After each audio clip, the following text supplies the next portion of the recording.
Assalaamu calaykum. Waqtigan hadda joogno qof walba wuxuu u baahan yahay website ganacsigiisa online-ka ama online-ka lacag uga sameeyo oo u shaqaysan karo. Laakiin su-aashu waxay tahay hosting-ka ugu fiican ee ugu qiimaha jaban sidee ku heli karaa xawaaraha aan waxba u dhiman. Tusaale oo kale haddii website hosting cusub aad dooratid oo kale sida la yaqaano xawaaruhu hoos buu u dhacaa. Haddii mid qaali aad dooratidna xawaaruhu fiicnaan laakiin qaali buu kugu noqon. Marka muuqaalka waxaan ku dul istaagi doonaa company-ga loo yaqaano Contabo oo ku siinaya VPS kaasoo qiimihiisu aad u jaban yahay. Linka xaggiisa yaala hadda kusoo dhufatid halkan uu ku keeni doonaa. wax walba aad uga baahantahay waa ku tusi doonaa bal marka hore aan isla eegna VPS iyo hostingkan caadiga ah aad isticmaashaan waxay ku kala duwan yihiin halkan Google-ka kale waxaan ku qoray VPS share and hosting VPS ka share and hosting waxay ku kala duwan yihiin oo kale halkan saa ka aragtid dhinaca bidixda waxaa yaala share and hosting oo waa kan hal computer ama hal resource baa loo qaybinayaa users badan tusaale kale 10 qof haddaad tihiin oo kale hal server baa idinku xidhayaa ama hal computer oo CPU-gii iyo RAM-kii iyo storage-ka SSD-ga ama hard disk-ka doonta ha ahaato laydin qaybinaya tusaale kale dhammaantood set 1-kii oo kale hal computer buu ku xidhan yahay set 2-gii oo kale hal computer meesha VPS-ku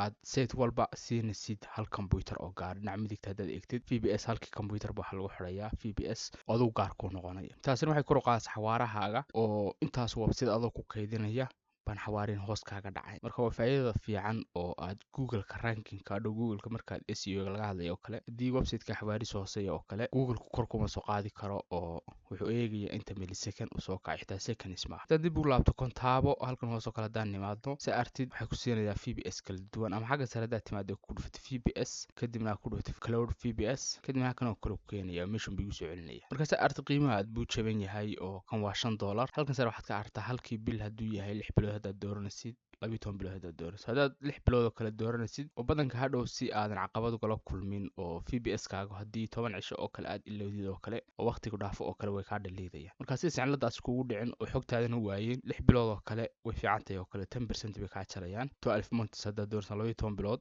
25% tusaale kale 6 months haddaan doorto qiiminta aragtida hoos buu u dhacay 4.95 oo VPS-kaas ku siinaya weliba ka ugu yar 4 virtual CPU cores ama vCPU cores oo 4 GB RAM ku siinaya 400 oo GB NVMe waxa waariso aad u sareeyo ama waxaad dooran kartaa SSD 200 oo GB ah haddaan halkan imaado oo kale oo imaado hosting oo kale oo VPS-ka qaybta VPS-ka doorto kugu hooseeyo kale wuxuu siinayaa 4 GB RAM ah iyo 50 GB of disk space oo wax ku kaydin karo si artidba laakiin 4.99 kan waa bilaha ugu horeeya ee bilaha dambe waxay ka qaadayaan 13.99 laba jibaariga ka badan ba marka loo eego Contabo marka Contabo waxay ku siinaysaa qiimuhu weligii ma kacayo oo saas u ahaanay haddaad 6 bilood oo kale doortay ama 12 bilood ba ka sii fiican inta artidba 25% bay ka jareen haddii calculator-ka la soo baxo oo tusaale kale 4.13 oo kale lagu dhuftay 2 oo kale serverka oo dhan sanadka waxaad ku haysanaysaa $50 wax ka yar 49.56 markaas artid waa server aad u fiican oo qiimo jaban ku siinaysa xawaarahooduna aad buu fiican yahay marka maanta waxaan kula dulmari doonaa saad iska diiwaan gelin lahayd sidoo kalena waxaan ku tusi doonaa sida aad u sabab gareyn lahayd oo aad uga dhigan lahayd mid shaqeynaya xogaa technical weeye laakiin habka ugu fudud ee ugu sahlan oo qof walba xitaa idinka kamid ah ama gabadha ha ahaado ama wiil ha ahaado samayn karo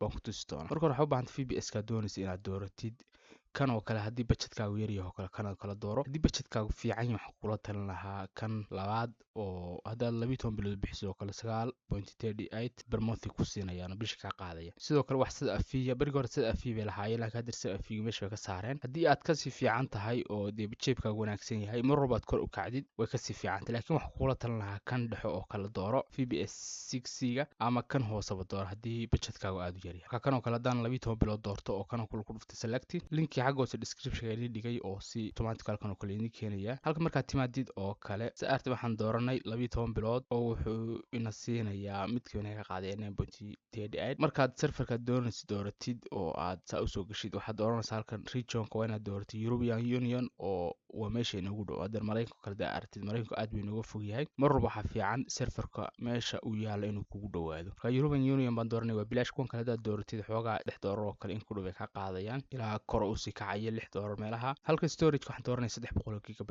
SSD oo solid state drive-ku way ka xawaara banta hard disk marka la eego halkan afarka image waxaan dooranayaa Ubuntu oo Ubuntu waa inuu ahaado 24.04 ama 22.04 Ubuntuha waa muhiim hadhow markaan ku duuban wax loo yaqaano panelkeena inuu galan si fudud inaan ku isticmaalo uu ka saacidayaa si fudud baad ku isticmaali Windows kale waa dooran kartaa haddii aad CentOS OS dooranaysa. Linuxka way ku kala duwan yihiin oo Ubuntu iyo CentOS-ka iyo waa distros-kooda. marka waxaan dooranaya Ubuntu. halkan hoos usoo soco wax backup halkan kama dooranayo, waa iska dhaafaya. halkan networking-ka isaga waxba ka dooran maayo, oo haddaad rabtid private network ama IPv6 doonaysid halkan ka dooro, haddii kale waa iska dhaafaya. wax muhiima ma aha. IP4-kaasaan deenaya oo free ah, hal IP na siinayaan. storage-ka wax kale ka dooran maayo, backup haddaad sameynaysid sidoo kale weeye. SSL-ka waa kutusi doonaa si loogu duubo, waa iska dhaafaya. halkan login and password for your server, waxaa muhiim inaad password ka dooratid. passwordkaasi waa inuu password aad xasuusan kartaa noqdaa, ama halkan ku dhufan kartaa generate new password. passwordka markaad generate gelisid right click soo copy gare, waxaad la soo baxdaa notepad, kadibna halkan ku paste gare,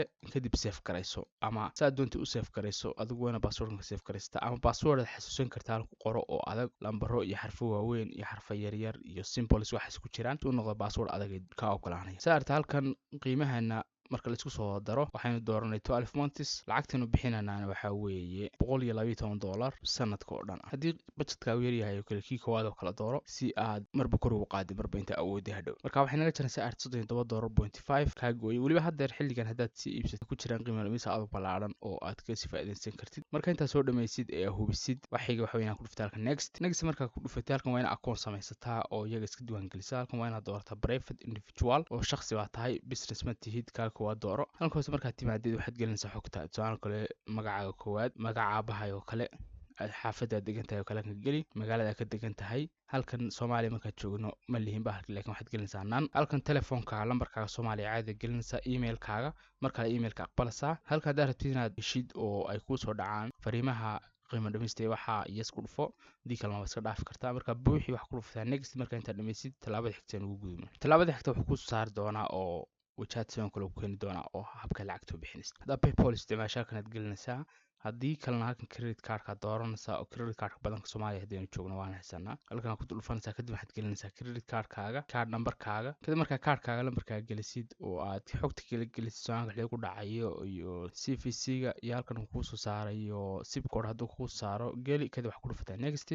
adigu habkii caadiga lacagta u bixin lahayd. markaad intaa dhamaysid oo lacagtaada bixisid waxay kuu soo diri doonaan email. marka hore email baa kuu soo dhici doona sidan oo kale kuu sheegi doona inaad lacagtii bixisay oo ku guuleystay. emailka labaad wuxuu kuu sheegi doonaa inaad sugtid xoogaa oo waqti yara qaadanayso, ilaa badh ilaa saacad bay qaadataa intay serverkaaga ama VPS-kaaga sida upgranayaan. kadib marka dhameeyaan waxaa kusoo dhici doona email sidan oo kale ah oo kuu sheegaya xogtii aad ku maamuli lahayd serverkaaga. oo kuugu muhiimsan waxaa weeye halkan hadda eegtay IP waxaa laga yaabaa inaan kaa balaar gareeyo oo aan si wacan arkin. IP-ga weeyo oo 40 god ka kooban, sidoo kale 192.168.1.1 oo kale 4 god buu ka kooban yahay. serverkaaga nooca dooratay buu kuu sheegayaa. halkan VPS1 SD oo wax sidaba lagama qaadan. locationka waa Germany. halkan VNC haddaad ka geli sidoo kale wuxuu kuu sheegayaa VNC-ga passwordka ilaa waxaas oo dhan kuu sheegaya. waxaan u baahanay waxa weeyaan soo copy gareyno IP address-keena oo waa kan halkan your VPS meesha ka hooseysa. linka ugu horeeya IP address waa meesha ka hooseysa, waa kan VPS IP address ka. red click baa soo copy garanaysaa, meel baad dhiganaysaa, notepad-ka oo kale aad dhiganaysaa. waa kaynu hadhow isticmaali doono oo inoo ogolaanaya inaan serverkeena ku duubno panelka aad sida fudud ku isticmaalaysid. marka intaad soo ogaatid ama gudaha waxu geli kartaa kontaabo akoonkaaga adoo ku dhufanaya halkan login. markaad homepage ka timaadid kadibna waxaad gelinaysaa emailkaas kusoo diiwaan gelisay iyo passwordkaa soo doortay markaad isdiiwaan gelinaysid. kadibna login baad oranaysaa, gudahaad u galaysaa. marka gudaha u gashid waxaa arki doontaa VPS-kaaga. waxaa u gudbi doonaa tallaabada xigta oo ah si aad ugu duubi lahayd panel. panelka wuxuu ku ogolaanayaa inaad website-yadaadii si fudud ku maamulan kartid oo adoon technical ama terminalka isticmaalin. oo very simple wax walba kula dulmari doonaa. waxaa u baahan tahay panelka description dhigi doona linkiga oo AA panel baa la dhahaa. sidoo kale ku heli doonaa hab bilaashna ku heli kartaa, waadna iibsan kartaa, laakiin waxaad u baahan tahay habka bilaashka baad ka heli kartaa. marka halkan timaadid oo homepage-ka timaadid wax ku dhufanaysaa halka ku qoran tahay install free edition. sidoo kale haddaad rabtid inaad si eegtid waa arki doonaa habkan quruxda badan baad u maamulan kartaa panelkaaga. oo hostingkan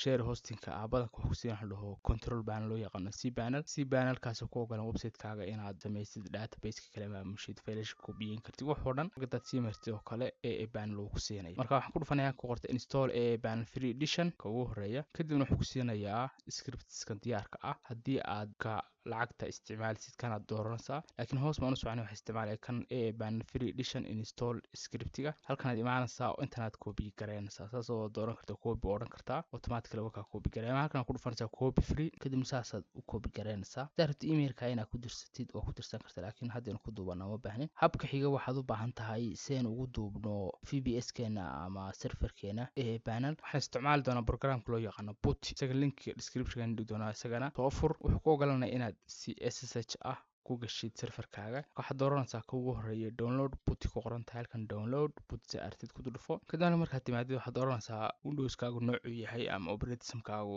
system type-ka uu yahay. sidoo kale kan oo kale haddaan la soo dego 64-bit-ka ah, waxaa u baahan tahay inaad iska hubisid system type-kaaga suu kugu shaqeeyo. save baa odhanaya. markaad la soo degtid aniga already wuu igu duuban yahay oo ku install garisi ku duubtid PuTTY.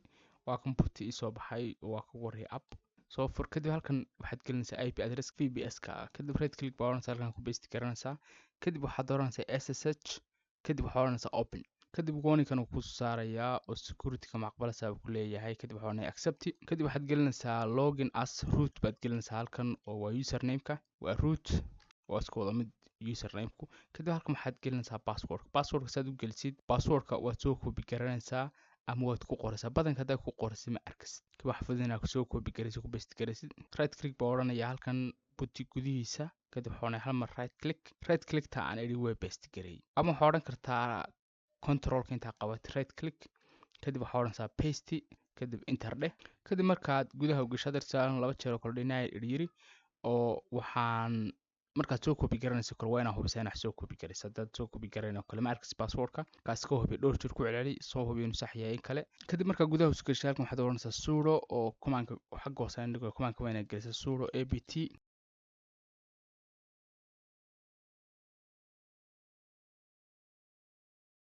update oo wuxuu ogolaanayaa Linux command-kan inuu update gareeyo serverkeena haddii wax update jiraan.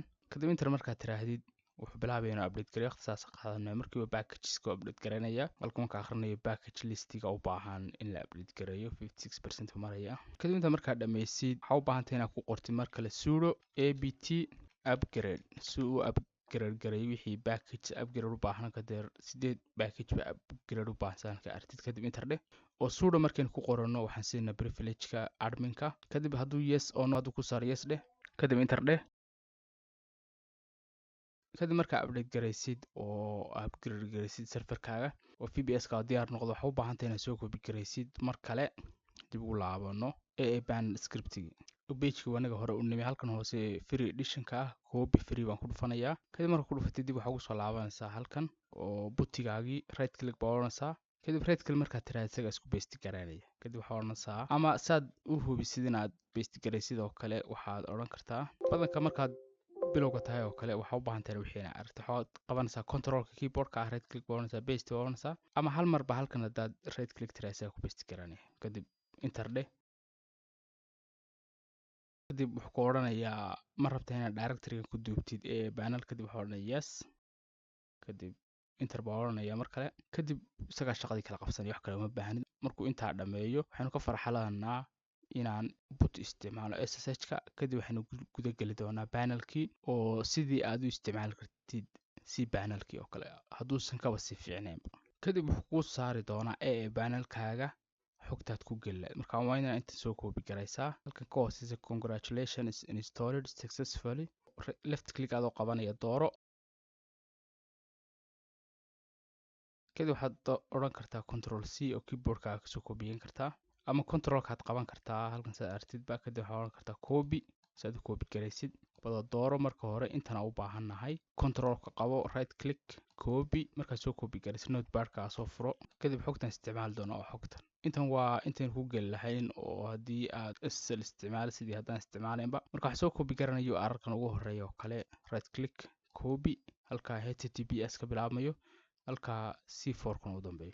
kadib waxaan tegayaa halkan new tab baan soo furanaya browserkayga oo ku paste garanaya. kadibna xoogaa warning buu ku siinaya maadaama SSL ku duubnaa waxaan odhanaya proceed to serverkayga IP address-kiisa intaa yahay nagee. kadibna wuxuu kuu saari doonaa daaqad san oo kale oo aad ka geli kartid panelkaaga.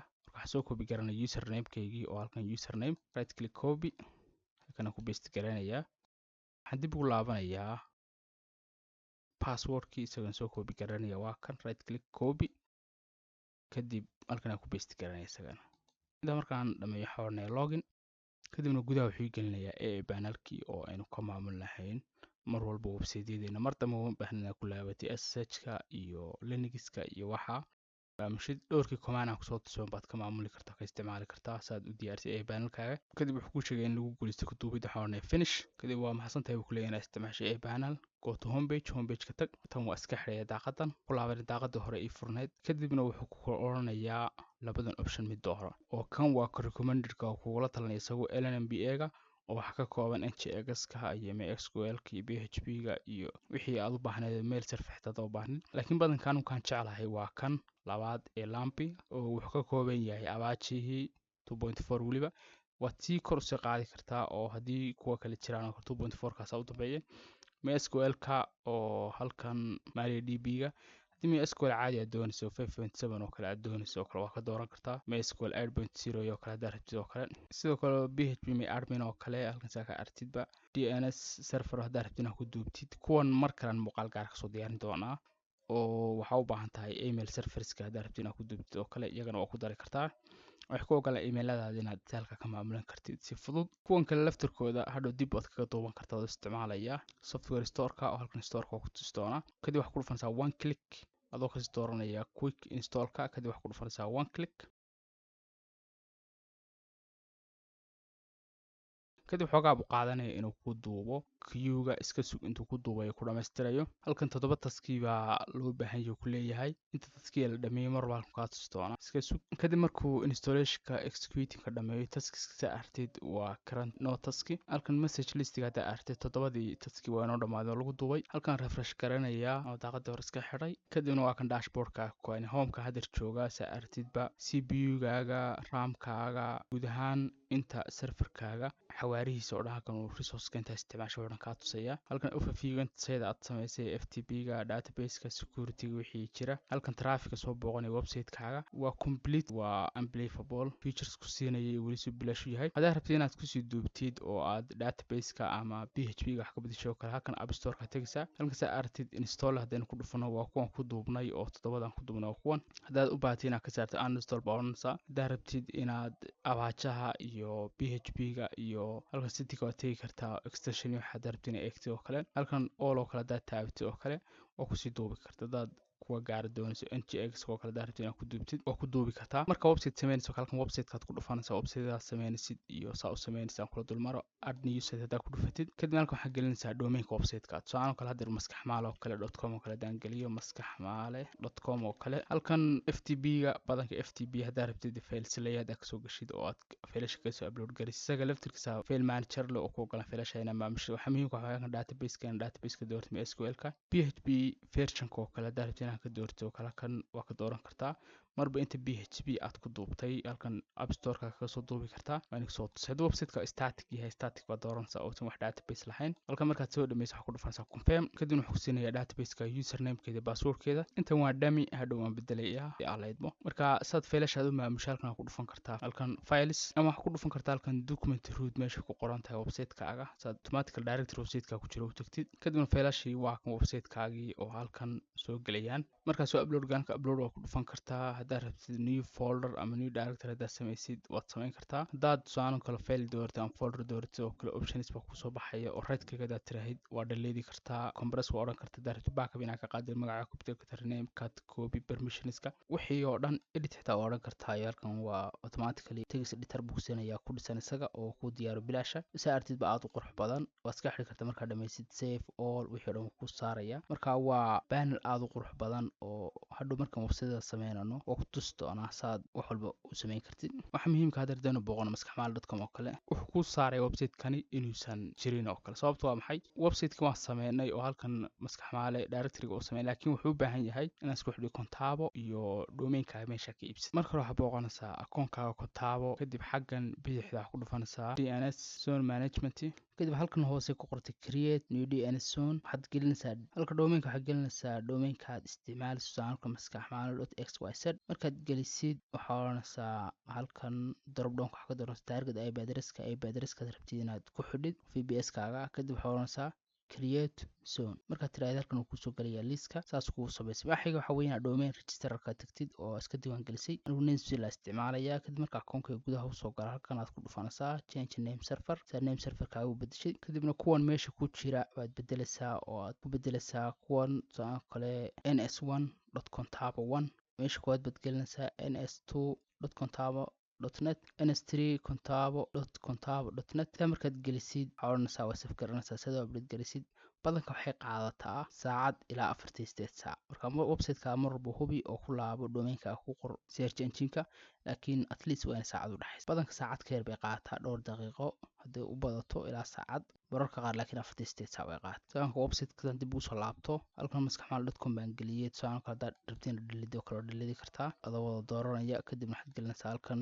kabtaan yar ee 7 marka labada lambar la sugayso hubiyaan aad rabtiin delete kadib confirm delete art site kadib new site baan gelinay waxaan gelinay maskaxmaal.xyz kadib database u sameeyo oo oranaya kaasoo MySQL ah PHP 8.3 oo dooranaya confirm baa oranaya kadib aad halkan ka booqdo maskaxmaal.xyz kadibna waa kan isheegay congratulation ood ku guuleysteen website-ka dhistid oo kale hadhow marka WordPress soo gelisid ama aad custom PHP script gelinaysid ama PHP ku dhisid oo kale website-ka halkan ka soo muuqanaya ugu dambeyntii waxaan rabaa inaan ku tuso SSL ugu duubila SSL waxa weeye halkan falaadhan yar dad secure ku qoran hadaa ku dhufatid ku sheegaya inuu SSL ku duubneen oo secure ahaan website-kan badanka halkan log yara oo qofilkii raasuu kugu soo galay SSL ugu duubtay bilaasha dib waxa ugu laabataa panel-kaaga kadib waxa ku dhufataa halka ku qortay maskaxmaal.xyz domain-ka marba wuxuu yahay ku dhufo kadib daaqad sidoo kale ku soo bixi doontaa kadib waxa ku dhufanaysaa halkan SSL kadib waxa ka dooranaysaa let encrypt oo ta bilaashka ah website-ka dooranaysaa dhowr website oo kale ka yihiin oo dooranaysaa kadib waxa apply kadib apply and open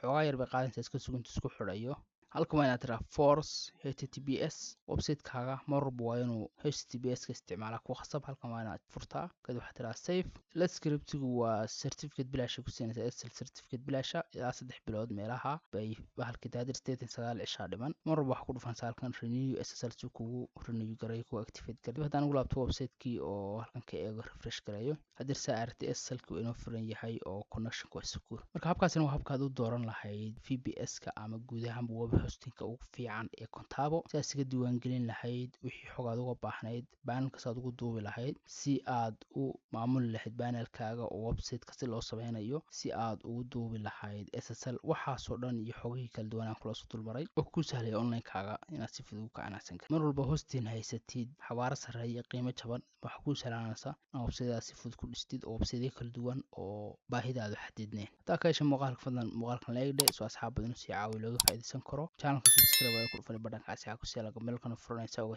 mar walba iska hal muuqaal soo galay inta muuqaalka xukun doono. Assalaamu calaykum warahmatullahi wabarakatuh.